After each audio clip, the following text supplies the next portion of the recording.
Hey everyone, welcome back to my channel. It's me, Dana, with Creatively Created Crochet, bringing you another tutorial. So before we get started, let me say thank you for watching this video.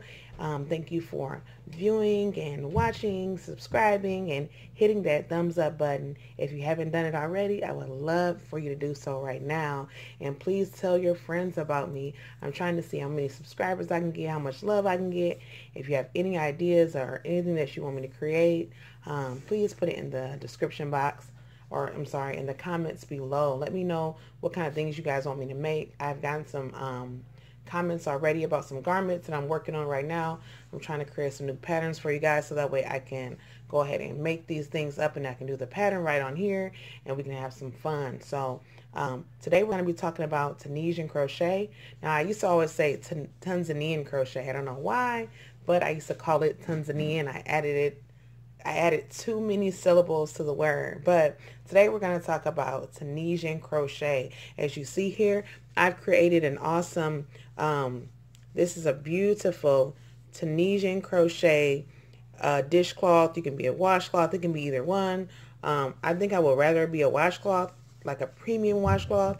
This could be something you could make several of them up along with dish scrubbies, if you know, or you can make them into face scrubbies. I have a tutorial on dish scrubbies as well, but you can use cotton and do the same pattern and create face scrubbies, and these will be great in a basket with maybe a body wash or something like that.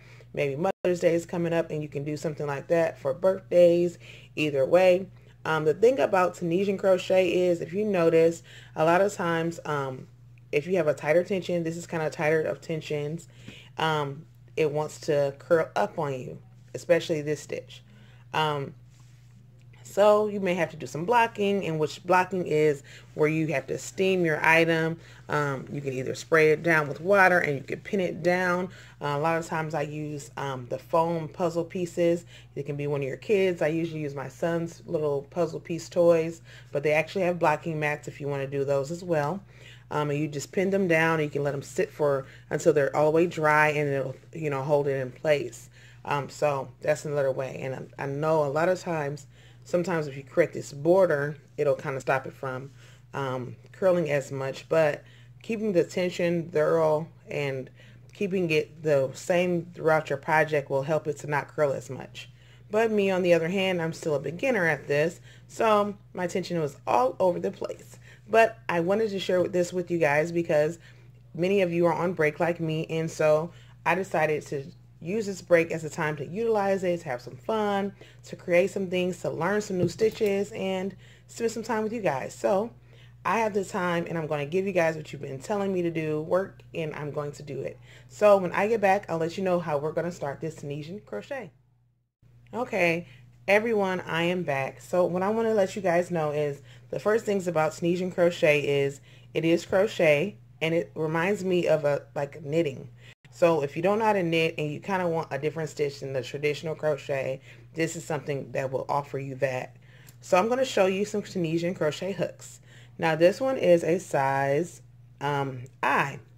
So I is 5.5 millimeter, as we all know. And as you can see, I can't even fit it all the way in the screen just because I don't have my, okay, there we go. I was going to say, I thought I couldn't fit in my screen, but I can.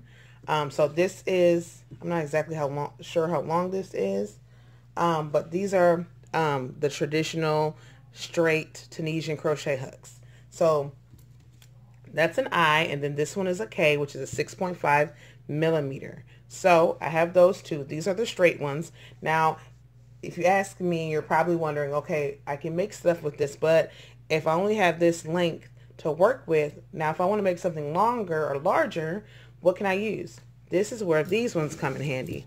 These ones have cords on them. If you notice, they're usually about 18 inches of cord, or I don't know if they have any that's longer, guys, but these ones are wooden. I got these from wish.com, and then for these ones, I got these from Walmart.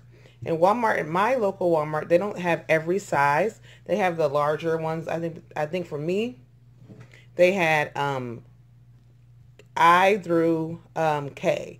So I didn't get the H. I couldn't get the smaller hooks. But with this set I got from Wish, they actually gave me all the sizes. They gave me sizes 3 and up, 3mm all the way to, I think, maybe even 12mm or something like that. So look into getting something for Wish. I'll definitely put it in the description box. So if you guys want to order some of these, they're really great to have. So for the sake of this video, I'm going to be using this hook right here, the straight one. So for this straight one, guys, if you notice, unlike the other crochet hooks, guys, this one does not have the thumb rest. Which I did notice on my ones that I got from Wish, they do have a thumb rest. But the reason why this doesn't have a thumb rest is because you'll be utilizing this whole hook, and you'll need plenty of room for sliding. So I'll be right back and let's get started. So what I'll be using for this tutorial, guys, I'm sorry my flash was acting up on my camera, but so like I said before, it doesn't have thumb rest, and it's the aluminum, but it has a nice glide to it. So today I'm going to just be using my cotton. Now you can use any type of yarn, guys. I just have my cotton handy. It's white and it's kind of easier to see, so I decided to go with that on the contrast of my red tablecloth here. So I have my K hook. This is a K.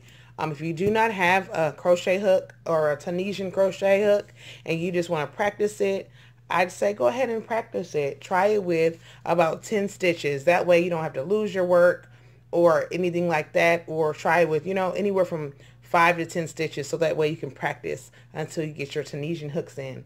But once you get started, guys, I'm telling you, it's super fun. It's super simple. Now this one right here, this stitch that we're going to work on today is called an Afghan stitch or a Tunisian Simple Stitch. So when I come back again, we're going to work on a different stitch. We're going to work on a different Tunisian crochet stitch. So we're going to start with this one first, and then we'll go from there. But again, if you do know how to Tunisian crochet already, or after you master this, go ahead and head over to Black Rose Stitches, where you can find a pattern for the Tunisian Simple Stitch crochet washcloth, and you can head over there and you can get that pattern. So go ahead and do like I did and grab it quickly. So again, we're going to go ahead and get started. I'm going to show you how we're going to do this. It's very simple, guys, so don't let it be discouraging. I remember when I first wanted to do this, I thought it was going to be super hard and like annoying and like discouraging. I thought all those feelings kind of ran through my head at once, and I didn't know what I was going to do. So I decided to go ahead and try it out. I have several books that teach me all these different stitches, and I decided that I'm going to take my time out to start filming some videos on different stitches, so that way we can create garments with all these different stitches. So again, with the other one, the other Tunisian crochet hook that I was showing you guys with this long cord, you can make ponchos and sweaters, blankets. You can make larger projects with this, just because it'll hold your stitches. The reason why this has the long cord and each one has a stopper on it. This one happens to be a bead. It holds your stitches, so that way if you're working on something and you want to put it down, you don't lose any of your stitches. Isn't that really nice?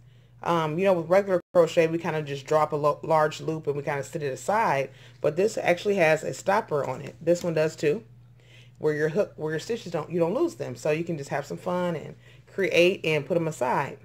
So we're going to go ahead and get started. So the simple thing, what I'm going to do today is I'm going to work on just 10 stitches.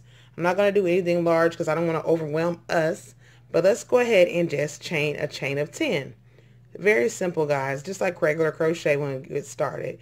Basically, you're just making a chain. So that's 1, 2, sorry guys, 3, 4, 5, 6, 7, 8, 9, and 10.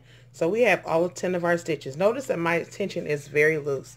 So guys, don't be, I'm using a K hook, of course, so it's going to be loose naturally. But one thing I learned when I'm doing this Tunisian crochet is that loose is not a bad thing. So remember, don't have too tight of a tension.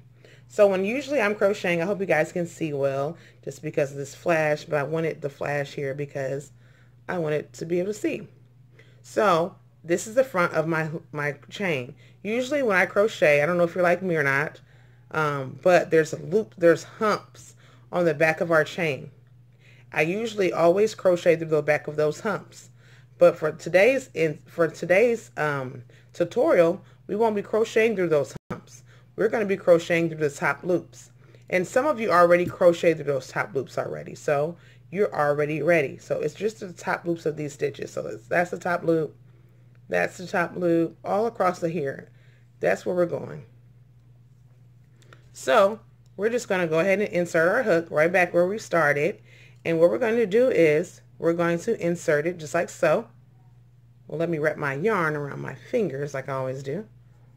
Okay, so we insert it into that first, well, it's not actually the first one, but it's the second one from our hook. So we're inserting it just like so. We're going to yarn over and pull through one. And that way we're going to keep it, but the thing is different. We're going through one. Usually when we're doing regular crochet, we usually like to go through two. But we're going to go through one because we want to keep these stitches here. Our goal is to keep our stitches on our hook, and we should end up with 10 total loops. So what we're going to do is we're going to go through our next one, and we're going to insert, we're going to yarn over and pull through one, and there we go. Now we have 3, and we're going to continue doing so. Yarning, inserting, yarning over, pulling through. We're going to insert, yarn over, and pull through one. We're going to do the same thing. We're just yarning over, and we're just inserting. We're yarning over, and then we're pulling through one. So that's the same thing we're doing the whole way down. We're inserting, we're yarning over, and then we're pulling through one. And we're going to continue doing the same exact thing all the way down, guys. It's going to make it super simple, super easy, and it's super fun. So just continue all the way down your hook. And you should have 10. Let me count. 2, 4, 6, 8, and 10. Okay, so now we have our total of 10. So we've created the base row of our Tunisian crochet. So now with this base row, we're going to go back, and it's called like a pass through. So we're going to pass right back through our stitches, and to do so, what you're going to do is you're going to chain 1. So you're going to start off with a chain of 1, which is yarning over and pulling through 1. Okay, so let me pull through 1. All right, so that's going to count as our chain. So we're going to yarn over again, and we're going to draw through 2 loops this time. Okay, so we just drew through 2 loops. Next, we're going to yarn over and draw through another 2 loops. So this is our pattern, guys. We're going to yarn over again, and we're going to draw through another 2 loops. And let's keep that going, guys. That's the only thing we're going to do so far in this second row. So we're going to yarn over and draw through another 2 loops. We're going to keep it going all the way across. Yarn over, draw through 2 loops.